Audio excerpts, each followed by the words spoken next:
Hi, I'm Gordon Burkell from Filmmaker U. At Filmmaker U, we create courses for film professionals to deepen and diversify your existing skill set. You can learn more at filmmakeru.com, or of course, follow us on Instagram at filmmaker_u. Every week, we interview a film professional to discuss their work, and this week I'm joined by Andy Grieve, editor of numerous documentaries, including the recently released film Restless Dreams, the music of Paul Simon. Welcome to the show, Andy. Hey, how you doing? Thanks for having me. No, this is, if I'm not mistaken, your 10th documentary with Alex Gibney. So I'm wondering, how Yeah, did that relationship form and how did you sort of nurture it to get to this point? um, just through, I'm not even sure how he got my name, but I just came and interviewed for the WikiLeaks documentary, We Still Secrets, back in, I think it was 20, I don't even know at this point, 2011, 2012. And I'd done a couple of films before that, but not too much. I started off working in commercials for like 6, 7 years, and had fallen into that film Manda Bala, which was sort of what got me started in documentaries, because that went to Sundance and did really well, and my name kind of spread from that. And I worked on a film with Errol Morris, and then just through community of documentary producers, Alex and Jigsaw got my name, and I went and interviewed, and we just kind of instantly just was like a friendly relationship from the beginning. And one thing sort of just kept leading to another, and I just kind of went from film to film to film. Like, I mean, anyone that knows his work, he's more so even back then, he always has a couple projects going on. Back then he had 3 or 4 films at a time. So it's been lucky in the sense where I didn't have to do the constant like freelance hustle all the time. So, but moreover, it's just been really interesting. I talk to people, ask me like how it's going from one project to another, and it's like you just immerse yourself in like a totally different subject matter each time, from like WikiLeaks to Stuxnet virus, Lance Armstrong, Elizabeth Holmes. It's just been kind of a crazy journey each film. This was a little bit different, Paul, because I knew some about Paul Simon, but this was kind of a different project than other ones, where it wasn't so much investigative about politics or current event. It was more of like investigation of a artist and like the process of art making.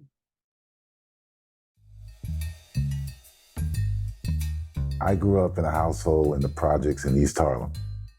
There's a program at WNET, the public television station, to get more people of color behind the camera, in the editing room, doing sound, writing scripts. When they put me in a dark room and they showed me how to use the splicer and the rewinds, I felt this big sigh of relief, this sense of, wow, I found my space. The editing part of filmmaking is the real nuts and bolts, what makes films come to life. You can ask Spielberg, you can ask Tarantino, you can ask Spike. When you sit here, this is where the proof is in the pudding. I'm Sam Pollard, and this is my class on documentary editing.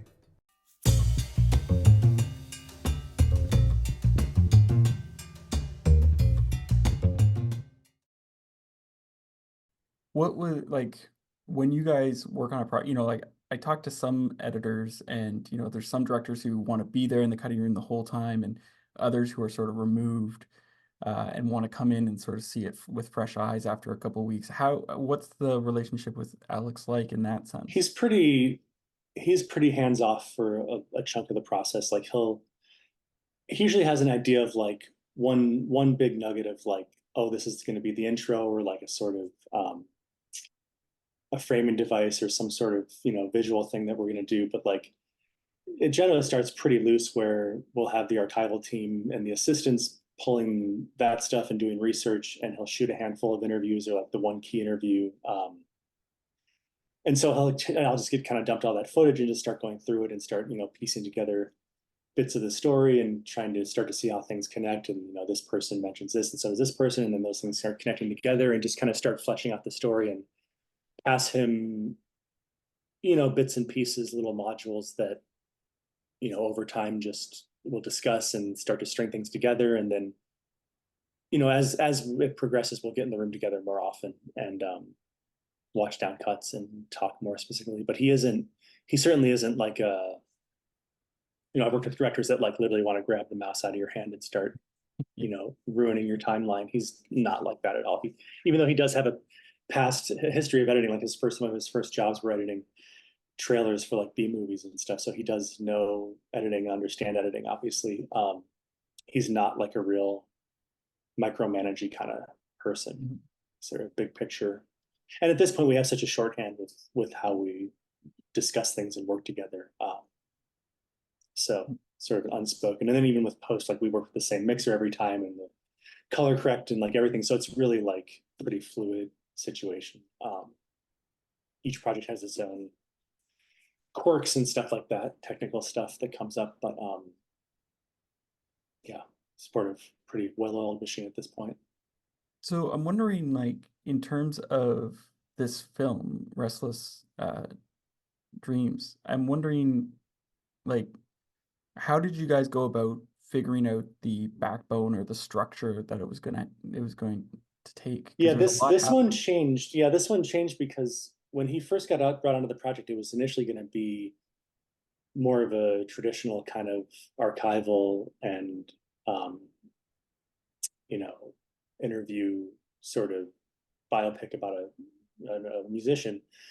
But it's at a certain point early on in the process, Paul called him one day and said, "Hey, I'm working on this thing in my studio down in Texas. Do you want to come, check out what I'm doing?" And of course, Alex was like, "Yeah, I'd love to." And so when he went down there, sort of instantly realized that there was this whole new opportunity, that like there was going to be this present day narrative that would really sort of frame the whole film. So at that point, the movie completely changed in that it was going to be rooted in the present as opposed to in the past. Like it doesn't, as you see in the film, it starts today and then uses the framework of the making of the newest album, Seven Psalms, as the launching point to go back and talk about Simon and Garfunkel and his solo career and stuff. So that when I first got onto the project, when I first started watching footage, I was thinking about it more as an archival based film, but then pretty quickly we realized that it was going to be more of like how the sort of circular in the sense that the present informing the past and vice versa.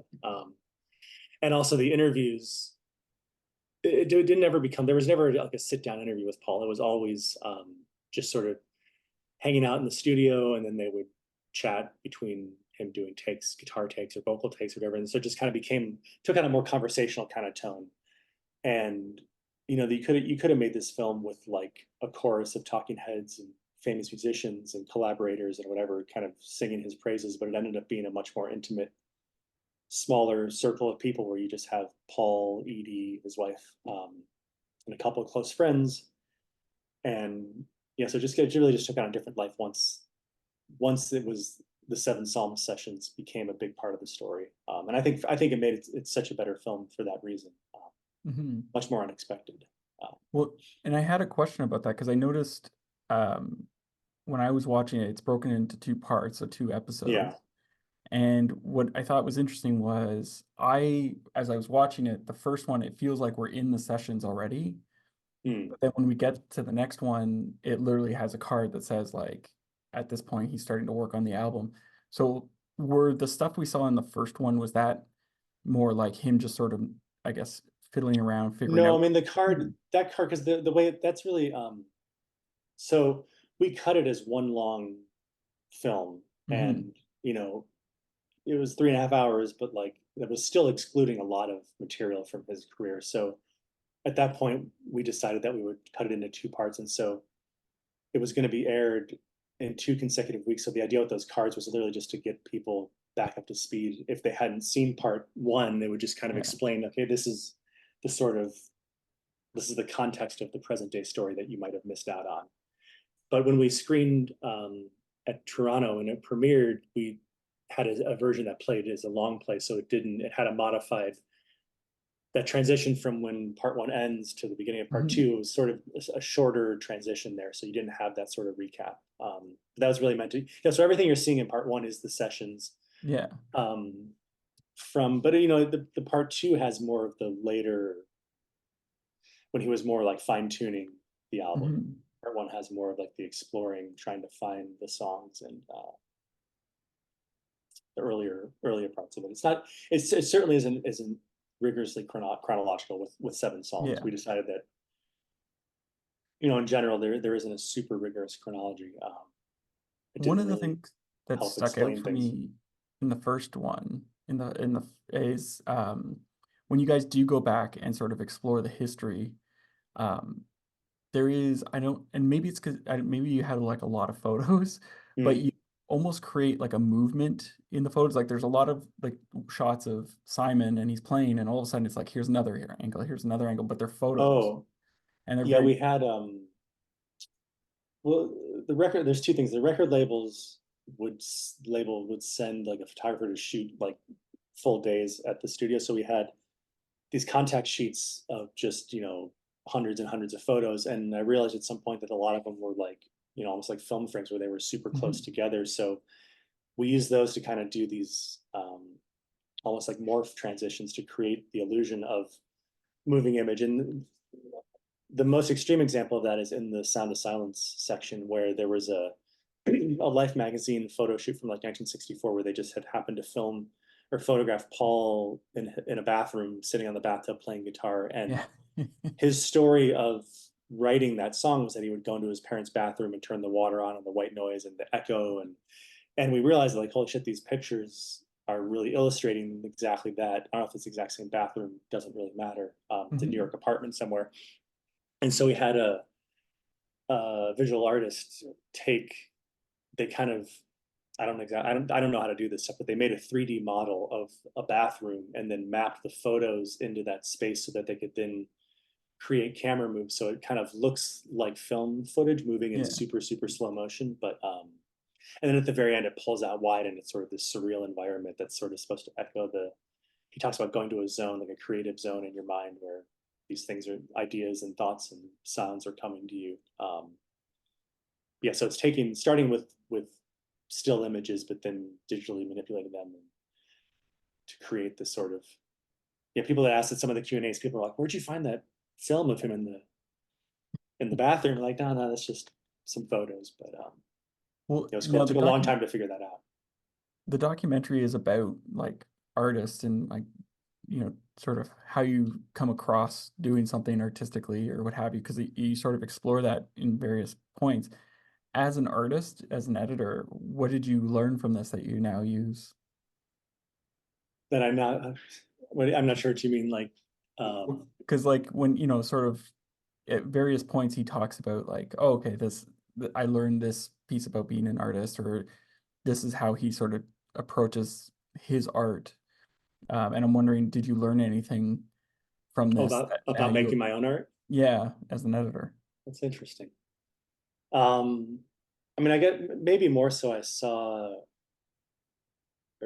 reflections of my process and his process, where he sort of, like, I've always thought about editing in a certain way where, like, I never try to I use this terrible analogy of like when you have a kid that has the toy where they have like the circles and the squares and the kid's trying to shove the square peg in the Mhm. circle. Like, I always try to avoid doing that, where like you let the footage sort of become what it wants to be versus coming at it, forcing it to be a certain way. And so I saw Mhm. Paul doing the same kind of thing where he would let the music evolve in a certain way, or he talks about the accidents that would happen in the studio where they would have like the machines would be out of sync and it would create this thing with Yeah. the drums, and they would, instead of saying, oh, that's a mistake, that's wrong, they would say, oh wait, actually that's something really, really cool there. So I just try to approach everything with a really open mind and not yeah, not make it be something that it doesn't want to be.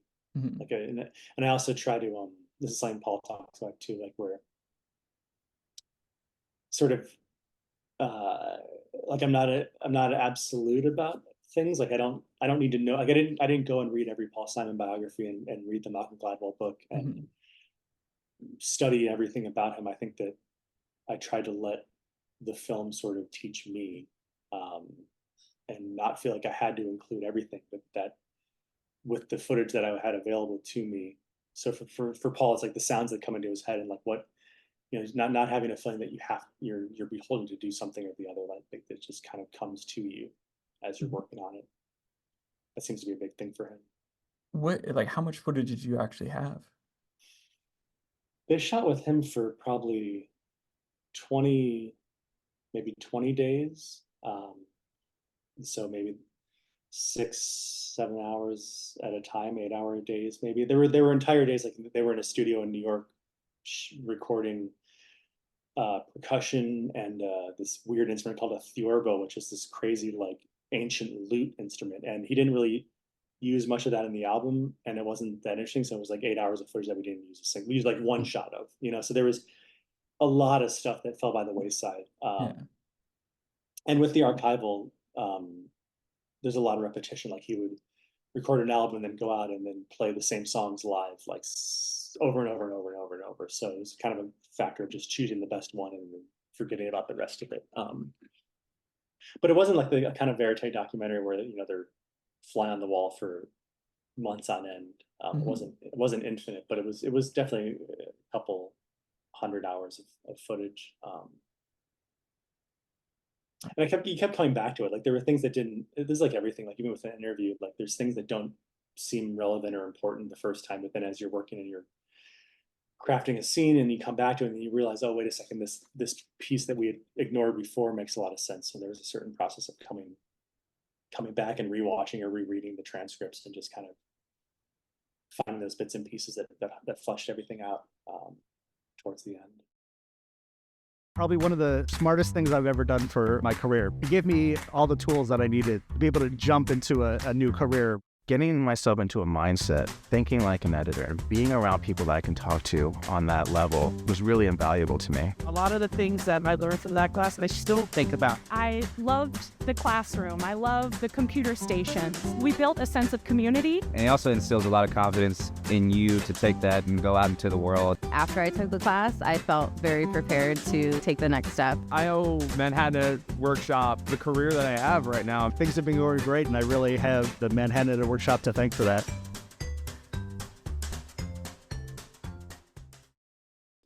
Where did the idea for doing the handwriting on the screen come from? Like well, he saved. Yeah, Paul just had like books and books of his lyrics, like both finished lyrics and in progress and notes and transcripts and stuff. So that's where that came from. We just kind of thought it'd be a fun way to sort of show the written side of his process on screen, just another sort of visual element. But that's all Paul's handwriting. That's not fabricated. Because music plays such a big role in terms of like when you're editing, it can really impact your pacing, right? Like if you put a certain song on, it'll sort of have an impact. But when I think about, particularly in the first one, when we're dealing with Simon and Garfunkel, their music is much more laid back and very calm. So how did you don't want the pacing to just be flat, calm throughout. So how did you work with their music but still get that? I think the pacing came more from the sort of balance of the past and the present. Okay. And I mean, it is interesting that there was a lot of, whenever they would play live, they would just guitar and two voices, single guitar and two voices for the most part. But the albums had a lot more going on. So there was kind of like a more dynamic, and there isn't that much, tons and tons of film of them performing live as Simon and Garfunkel pre-breakup. So I think there is a dynamic with like the sort of the slowness and stripped downness of the live performances versus the part where we discussed the studio tricks that they did with like putting the drum in the elevator shaft, or like, so there isn't so much I guess it also really wasn't a problem. I don't know, it is folk music, but I don't know, I've always thought as Paul's songwriting is pretty dynamic, and his lyrics are so poetic and moving, And you really feel like, one thing that I felt like is like you could really kind of trace the evolution of his early life in a lot of ways through those songs. Like early on, it was a much more autobiographical, like the stuff in London about Katie or Kathy, and you kind of see him coming into his own through his songwriting. He's also it's so incredible to watch him be so casual about, you know, coming up with the lyrics for Mrs. Robinson. It's just like crazy. Yeah.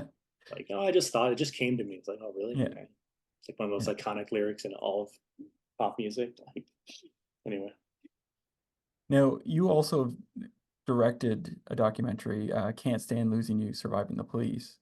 Yeah. And I'm wondering, like, you know, you come into this doc and, you know, you've done a lot of doc editing, but this is your sort of first time directing a feature doc. And I'm wondering, how did that change your perspective of editing when you came back I to mean, the that was a much more, the police doc was a much more archival, and it was more like adapting his memoir and using a lot of archival footage.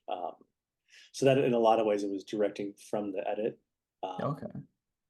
So to speak, like there was also another director that had brought in prior to me that and had filmed some of the reunion tour. So I was sort of inherited that. And so that was a little sort of a convoluted story, but that was much more directing from the edit. Another thing that I directed for the Innocence Files project, that was the Netflix anthology series. That was much more of a traditional kind of like going on location, interviewing, grabbing verite footage. It was a little more of like an investigative project. But in terms of what I learned, you know, editing, they're editing and directing are two opposite. Editing's reductive and directing is completely additive. Like when you're directing, you're just like, shoot everything, grab everything, someone else's problem. You know what I mean? Like as opposed to an editor, you're like giving it all, and like your job is literally to sit there and reduce it to the essential parts that then can tell the story that you're deciding to tell. So there's the pressures were different. Where like in directing, you feel like you got to grab everything and hope you don't miss something, and get the right stuff to give the editor enough to work with. Whereas editing, you're like, I wish they hadn't done that. I wish I had fewer options. But then, you know, you're stuck with sort of, am I making the correct decisions after the fact? Yeah. So I don't know. It's Well, I wouldn't say directing's easier, but Yeah. the stresses are different, I suppose. And Yeah. it's a little more, you know, it's less predictable, I guess. So when you say that it's like subtractive, like when you're approaching your cut, do you tend to put a lot of stuff into the timeline and slowly weed it down, or are you know, Yeah. some editors, they're like very specific, like I got to get this quote and put it in? No, I mean, certain things always rise to the surface at the beginning, like this is definitely going to make the film or whatever. But no, usually things that I think our first cut of this was probably 5.5 hours total. Like, you know, especially with the music doc, where it's like, if you let songs play long, full songs at the beginning, just to like get everything plotted out, and then you figure out later how to reduce the song to a more manageable length, and that sort of thing. Although we did make it a part of the reason this film is longer is that we did allow music to play. Yeah. Like there's like American Tune is played in full. There's a handful of songs that are like pretty long. I was trying to, that was one of the things that I approached Alex with at the beginning. I was like, I didn't want to make this one of those music docs where it's like sort of a 30-second clip reel of like greatest hits. It just didn't feel like that would be a very satisfying way to approach it. Interesting. Yeah. I don't know if it plays like that, but tried to avoid it being sort of I don't think it plays the like Wikipedia. Yeah, Wikipedia. Well, I think having sort of what you said with them bringing in the recording of that current film is like a significant piece in not making it that, because all of a sudden it's like, what's going to happen where, you know, when he starts to lose his hearing, it's like, okay, how's that going to impact his story? Yeah. So it makes it so much more engaging. It's I'm glad he's figured it out. He's able to, I don't know if you saw, he performed on the Colbert. He was on Colbert. Yeah, he was on the Colbert show. He actually performed live on the show. So he's relearned how to play with the hearing damage, which is great, because he was worried for a while that he would never be able to perform again. So yeah, because he says his hearing's back here as opposed to around him. Yeah, it's like the spatial relations are wrong, and I think he literally has to have certain, like drums and stuff are totally screwed. Like it's too cacophonous, I think. So like he can play with certain instrumentation and other stuff. So it's like he's having to modify the kind of ensemble he can play with. But I think he's trying to be able to do some shows on 7 songs, which he hasn't been able to do before. So which is pretty great. I have one last question for you. Sure. What would you say is your favorite guilty pleasure film or TV show to watch? I was trying to think along a guilty pleasure film or TV show. Let me think. I mean, guilty pleasure implies that it's not great. Yeah, I usually say like, you know, it's Sunday afternoon, the movie just happens to be on, so you're like, yeah. Yeah. Wedding Crashers. Oh, that's a great one. Just because that's the last one of those. Although I did watch The Social Network the other day, but that's not much of a guilty pleasure. I heard they're making well, I don't know if it's true. I've heard they're making a sequel, or there talks of a sequel. Of Wedding Crashers? No, of Social Network. Oh wow. But That's I think they're interesting. thinking like the January 6th stuff and how Oh Facebook wow. was involved. Oh But I'm wow. not too sure if that's just a rumor and not I wonder true. if Jesse Eisenberg would. He does such a good job of embodying that character, being Yeah. just despicable. Yeah. Yeah, I'm gonna go with Wedding Crashers. Thank you so much for letting me interview today. Thanks. I hope it was illuminating, and thanks for watching the movie and liking it. 'Cause it's really this has been one of my all-time favorite projects. So it's like one of the three things I can watch over and over and over and not be bored of it, which is rare. Oh, it was really good. I really enjoyed it. Thanks so much. Well, and that's it for this week, everyone. Make sure to check us out at filmmakeru.com, and of course, check out our Twitter account at filmmaker_u. I'm Gordon Burkell. Thanks for watching.